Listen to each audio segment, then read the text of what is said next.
که اګست ته وګورو سیلابونه دي، د هغې نه پس په بونیر دغه رنګې په سوات او د هغه پنجاب دا ټول علاقو باندې سیلابونه د الله تعالی د طرف نه آفت تیاز ویښ دي. او ورسره که 3-4 ورځې مخکې وګورو نو په افغانستان په کونړ کې کومه زلزله وشوه، څومره مړي پکې وشول. او یا که وګورو نو بېګا د شپې په 10 بجې هم چې د زلزله وشوه. باوجود د دې دومره یاداشتونه چې دا زلزلې راځي، ولې راځي؟ څه وجه ده؟ مسلمان خپل مقصد پرېښودی دی، مسلمان د الله نه یره پرېښودې ده.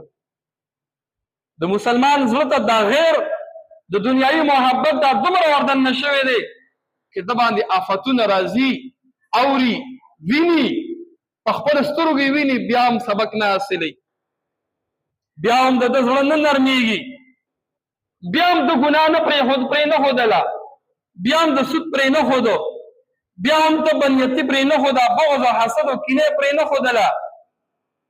حالات د دنیا ته مخې ته وګورو، زلزلې راځي، ولې دا زلزله صرف هلته کې راتلی شو، دلته نه شو راتلی. یقین وکړئ دومره انسان خفه شي په دې خپل ژوند باندې، حالاتو باندې، چې دا حالات موږ وینو، بیا هم زمونږ زړه د ګناه نه صبرېږي، موږ د خپل زړه صبر نه کوو، موږ ګناه پرې نه ښودله. یعنې هغه خلک به ماښام د شو څومره د هغې به امیدونه وو، د سهار به پاڅم، پټي ته به ځم، دا به کوم دا به کوم دا به کوم، او د شپې په 12 بجې پې زلزله راله، څه ته به سم نه شي. نو ولې الله تعالی یې په موږ نه شي راوستی؟ الله دې نه کړي که په موږ داسې راله نو بیا به موږ څه کوو؟ نو که مثال عمل مو ټیک و، عقیده مو ټیک وه، هر څه مو برابر کړي وو، د الله نه په زړه کې خوف او یره وه، او مرګ راغی، نو بیا مرګ خو د خوشحالۍ دی. ولې اعمال مو کړي دي، زندګي مو سمه کړې ده. او خدای دې نه کړي که چېرې عمل مو هم دغه شان بېکاره و، عمل مو هم کمزوری و، او ناڅاپه راباندې داسې آفت راغی چې هېڅ ته مو سم نه کړي، نو بیا به څه کوو؟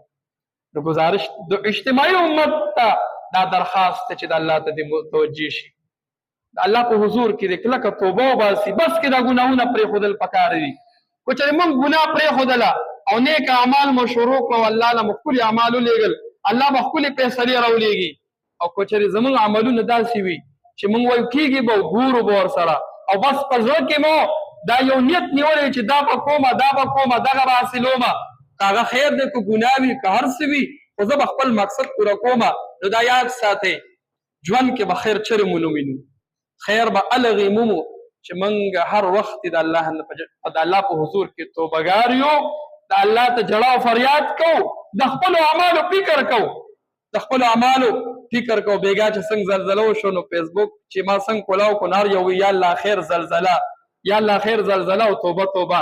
نو توبه صرف په خولې نه کېږي، ګورئ چې زه هم توبه توبه توبه توبه او زلزله نه، عملي جامه ورکړه، عمل ځان له ټیک کا، دا خپل زړه کلکه توبه وباسه د ګناه نه چې یا الله کمې کوتاهۍ به هر انسان نه کېږي، ابه رانه شوې وي، اوس توبه وباسه، ماسې الله دې نه کړي داسې که راباندې ناڅاپه راله، نو بیا به زه څه کومه؟ کلکه توبه وباسمه، هغه کار به کومه چې کوم راته شریعت ویلي دي، د هغه کار نه به ځان ساتم چې د کومې د شریعت زه منع کړی یم. ژوند به زه هغه تېرومه چې کومو کې د الله رضا وي، د هغه ژوند نه به ځان ساتم چې په کوم باندې د الله او د الله رسول خفه کېږي. چې کله موږ دې لیول ته شو او هر څه ګناه مو پرېښودله، بیا ژوند کې سکون ته ګورئ که نه، کم چین او سکون انسان ته کومه خوشحالي میلاویږي. یعنې دا کړې د دنیا پیسې هر څه به ډېر وي، خو چې الله تعالی د زړه سکون واخلي که نه، نو په خپل کور کې چاردیوالۍ کې دننه په پالنګ کې به ناست وي، پیسو د پاسه به ناست وي، خو زړه به دې خفه وي، زړه به دې خوشحاله نه شي. یاد ساتئ، نو که کامیابي غواړو، خوشحالي غواړو، دا آفتونه، دا سیلابونه او دا زلزلې، دا موږ ته یو ریکوست دا راکوي چې بس که مسلمانه ګناه پرېږده، د الله ته متوجه شه، د الله نه وغواړه.